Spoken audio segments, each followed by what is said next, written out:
It is possible that one can appreciate a work of art independently of their admiration for the artist, just as one can derive utility from an invention without necessarily endorsing the inventor.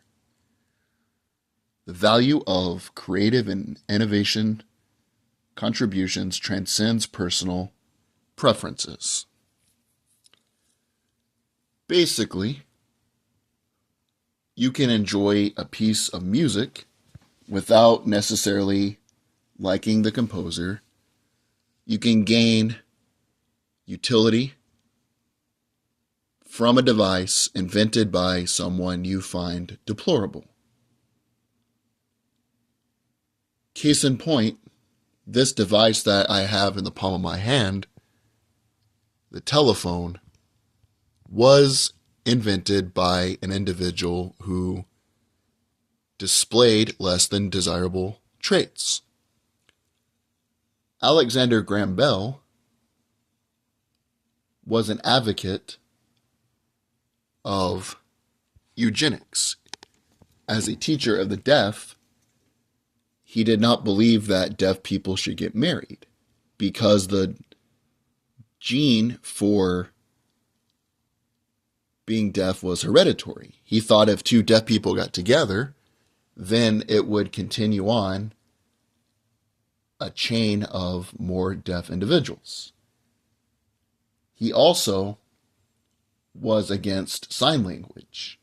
He believed that people that were deaf should learn how to read lips. And because of his prestige as the inventor of the telephone, he was able to influence a law that got passed that banned sign language from being taught in 1880, and this lasted till about 1970, which held a lot of deaf people back from being able to be educated. The only point I'm trying to convey, I'm not trying to defend Alexander Graham Bell. I'm just pointing out that because I find his behavior terrible, doesn't mean that I can't enjoy the benefits of being able to talk on the phone and communicate with people who are hundreds of miles away, just like they are sitting right beside me in the same room. Speaking broader on the topic of inventions, the automobile. The automobile, which has made it possible to travel great distances and to other parts of the country, was invented by Henry Ford. Henry Ford, like many of us, was a figure of his time. He had some positive attributes, like increasing pay for his workers and letting them have the weekends off. But he also had some cons, some negative attributes. He was very close to the Mustache Man in Germany, to such a degree that he helped supply him during the war, and he won the Iron Cross, which was the highest award a civilian could have. In fact, the Mustache Man had a photo of Henry Ford on his wall. But it doesn't mean that I'm going to get rid of my car or I'm going to hate Ford Motor Company because of the deplorable acts of one individual. Expanding on the topic of the Mustache Man, he was actually the inventor of the Volkswagen. The Volkswagen in German means the people's car, if you translate it into English. Outside of the Dodge Charger, the classic muscle car Dodge Charger, my favorite vehicular design happens to be the old Volkswagens. Doesn't mean that you got to get rid of your Volkswagen because it was invented by the Mustache Man and the car was invented by a man who supported the Mustache Man. The world's more nuanced, it's more complex, it's more ambiguous than that, it's more gray. The same mustache man also was the inspiration for the interstate highway system. When Eisenhower was a general during World War II, he saw the Autobahn highway system and how it interconnected the country together, making it easier for military logistics. And because of that, when he became president in the 50s, he began the governmental project which became the interstate highway system.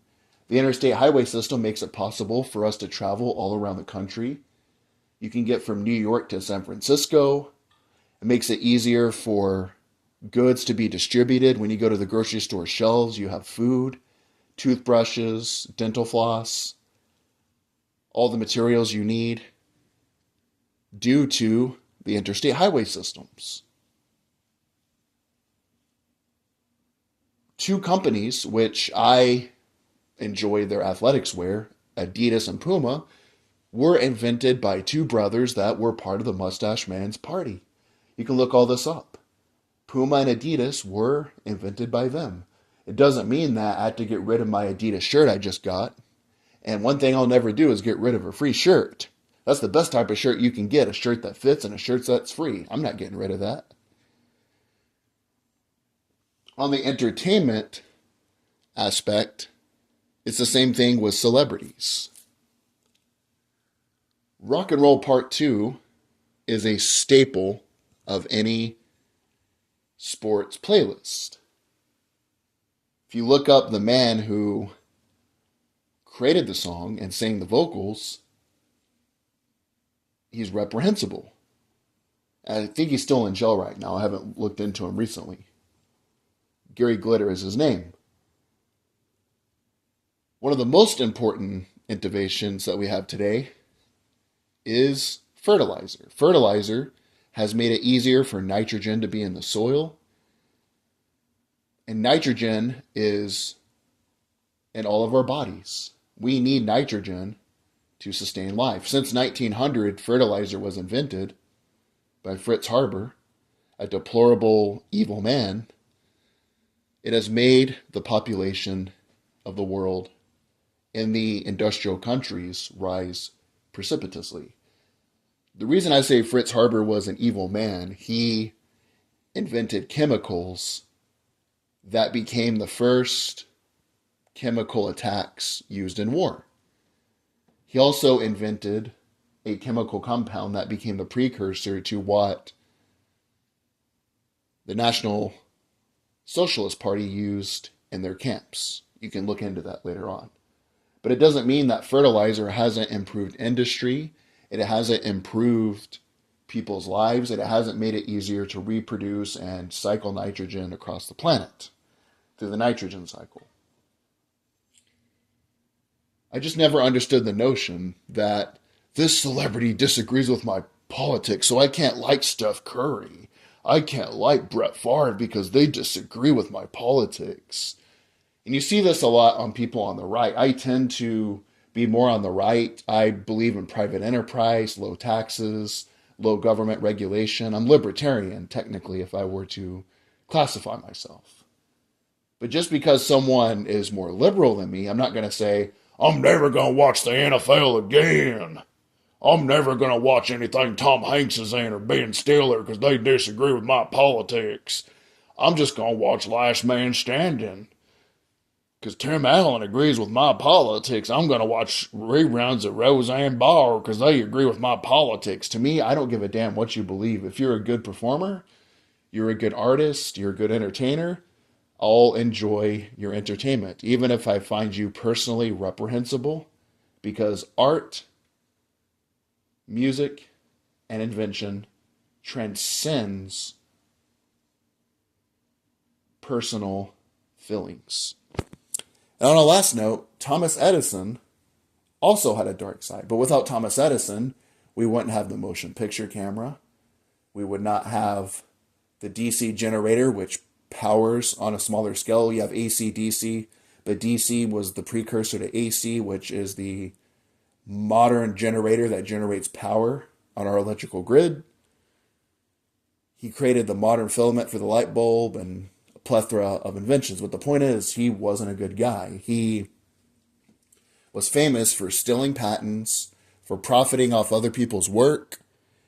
He even tested on animals. When he was trying to disprove AC because Tesla was promoting alternating current and Edison was promoting direct current, trying to win a contract with Niagara Falls to help generate electricity, Edison had animals killed to prove his point. He had an elephant killed. He had a dog killed. He also invented the electric chair to prove a point. And even throughout his life, he tested on animals. Doesn't mean that we don't benefit from his innovations. It doesn't mean that we don't benefit from his contributions to society today. If it wasn't for Edison, you wouldn't be able to watch Netflix. You wouldn't be able to have a light on at night to read or whatever you're doing. You wouldn't have the generator to be able to charge your phone. All I'm saying is just because you disagree with an entertainer, an inventor, or someone out there doesn't mean you can't benefit, and society as a whole cannot benefit from their contributions to society as a whole. I'm not trying to tell you how to think. I'm just simply saying quit acting emotional just because this person disagrees with you. If everybody agreed with you, there would be nothing different created in this world.